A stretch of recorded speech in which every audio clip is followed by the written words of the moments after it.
Y hay también otras muchas cosas que hizo Jesús, las cuales si se escribieran una por una, pienso que ni aun en el mundo cabrían los libros que se habían de escribir. Con estas palabras el apóstol Juan termina su evangelio y sin duda alguna cobran mayor sentido si notamos que los 4 evangelios canónicos, es decir, Mateo, Marcos, Lucas y Juan, no suman ni siquiera 100 páginas.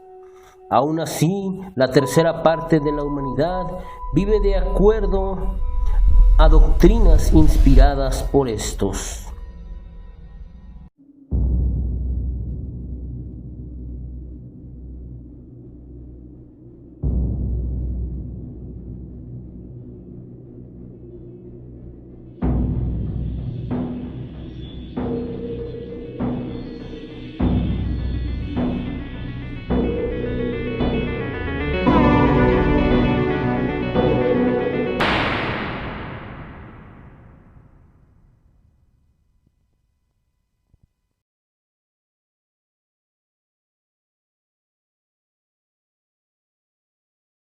En diciembre de 1945, un campesino de nombre Mohamed Ali hizo accidentalmente un asombroso descubrimiento mientras buscaba tierra blanda para fertilizar sus cultivos.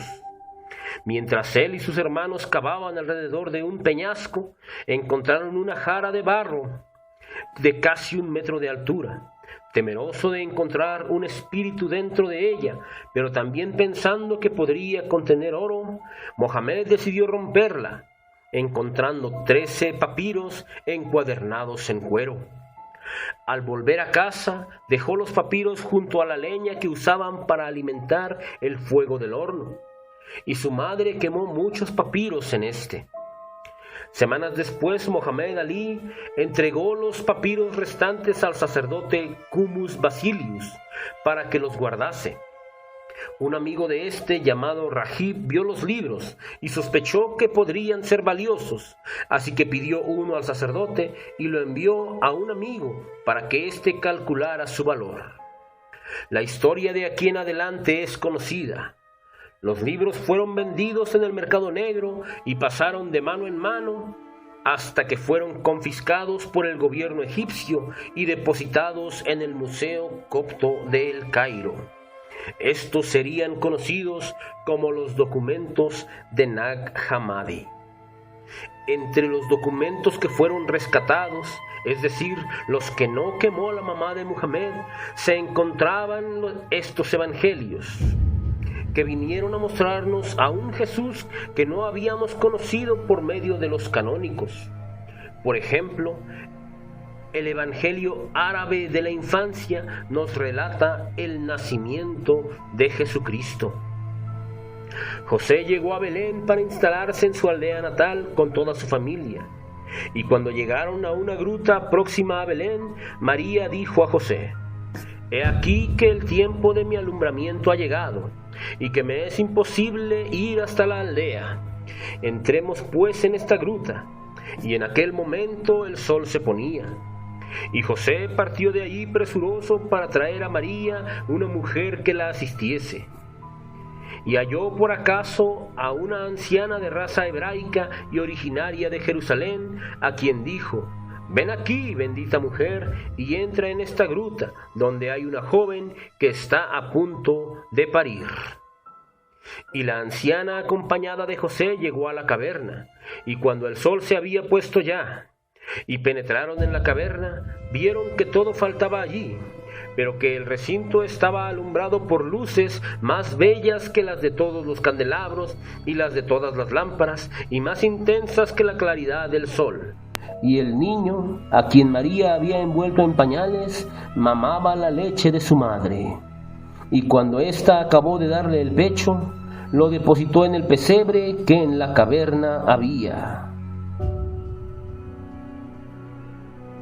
Jesús habló estando en la cuna y dijo a su madre: «Yo soy el Verbo, Hijo de Dios que tú has parido, como te lo había anunciado el ángel Gabriel, y mi Padre me ha enviado para salvar al mundo». Hay que decir que estos evangelios muestran a un niño Dios muy diferente de como nos lo hubiéramos imaginado. Si no me crees, escucha esto que viene del Evangelio de Tomás. Otra vez, Jesús atravesaba la aldea y un niño que corría chocó en su espalda.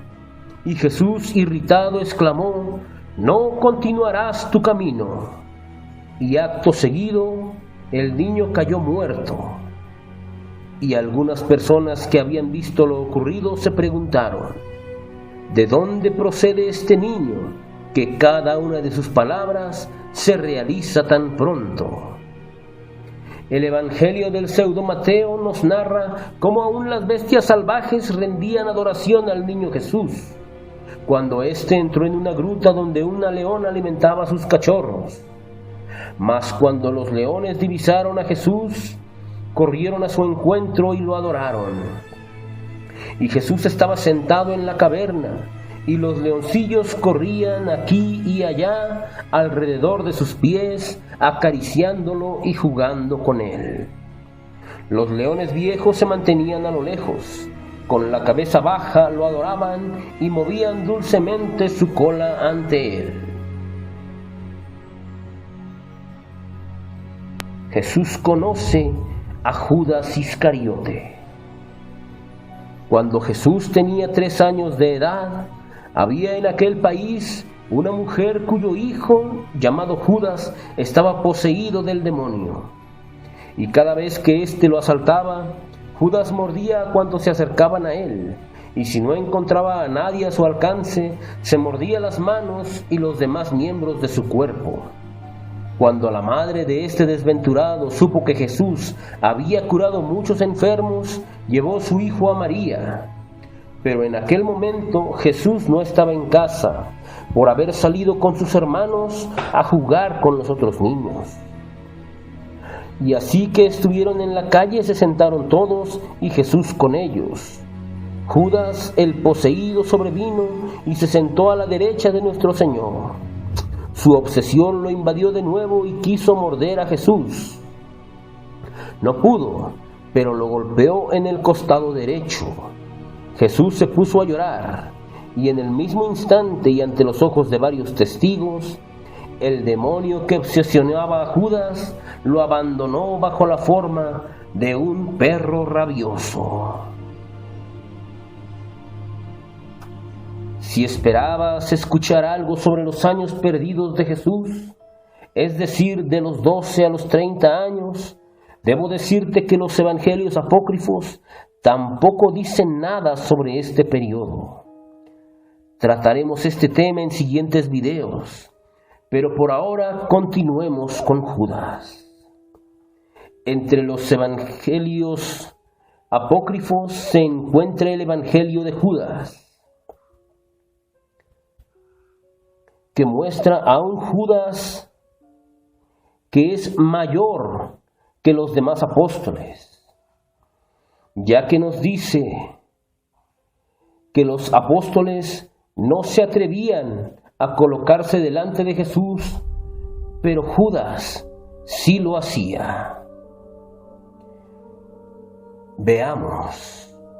Pero sus espíritus no se atrevieron a colocarse delante de él, excepto Judas Iscariote.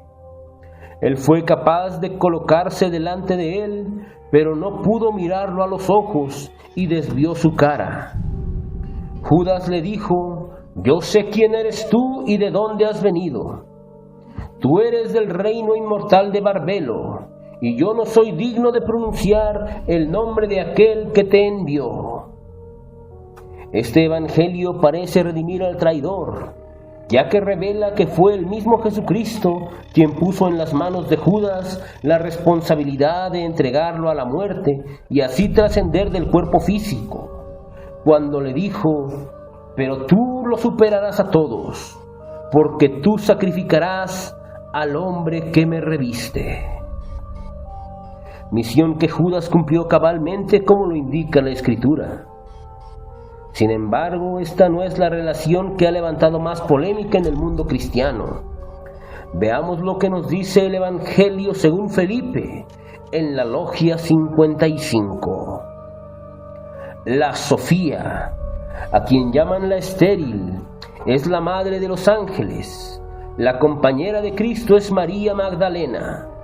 El Señor amaba a María más que a todos los discípulos y la besó en la boca repetidas veces. Este hecho provocó desavenencias entre los apóstoles y Jesucristo. Veamos lo que nos reporta el Evangelio de Tomás acerca de esto. Pedro les dijo: que se aleje María de nosotros, pues las mujeres no son dignas de la vida.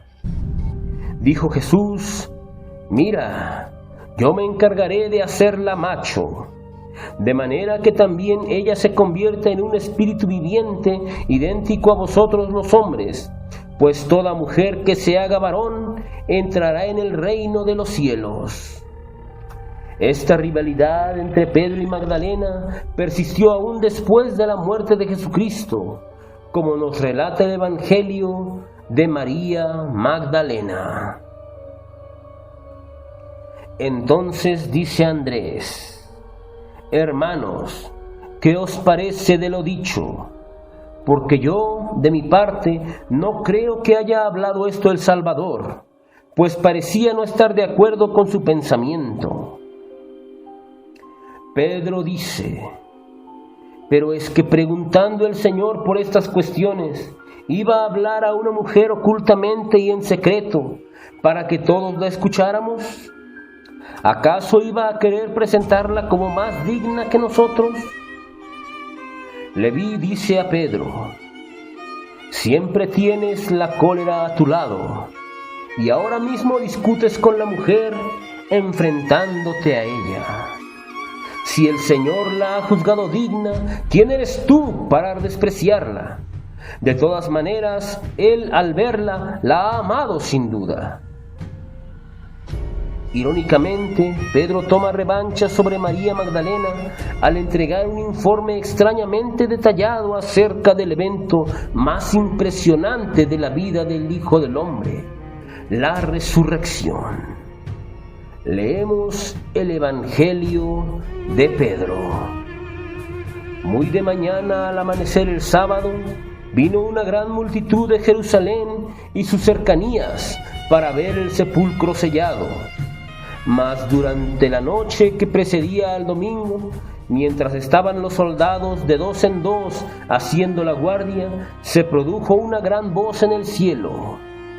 Y vieron los cielos abiertos, y dos varones que bajaban de allí, teniendo un gran resplandor y acercándose al sepulcro. Y la piedra aquella que habían echado sobre la puerta, rodando por su propio impulso, se retiró a un lado, con lo que el sepulcro quedó abierto, y ambos jóvenes entraron. Al verlo, aquellos soldados despertaron al centurión y a los ancianos, pues también estos se encontraban ahí haciendo la guardia. Y estando ellos explicando lo que acababan de ver, advierten de nuevo tres hombres saliendo del sepulcro, dos de los cuales servían de apoyo a un tercero, y una cruz que iba en pos de ellos. Y la cabeza de los dos llegaba hasta el cielo, mientras que la que era conducido por ellos sobrepasaba los cielos. Y oyeron una voz proveniente de los cielos que decía: «¿Has predicado a los que duermen?». Y se dejó oír desde la cruz la respuesta: «Sí». A pesar de la riqueza narrativa de estos escritos, su lenguaje altamente gnóstico y la naturaleza humana en su contenido ha hecho que los grandes especialistas en el tema no encuentren validez en ellos como para ser parte de los evangelios oficiales. Dicho por ellos mismos, parecieran haber sido escritos solo para complementar los vacíos que presentaban los evangelios canónicos.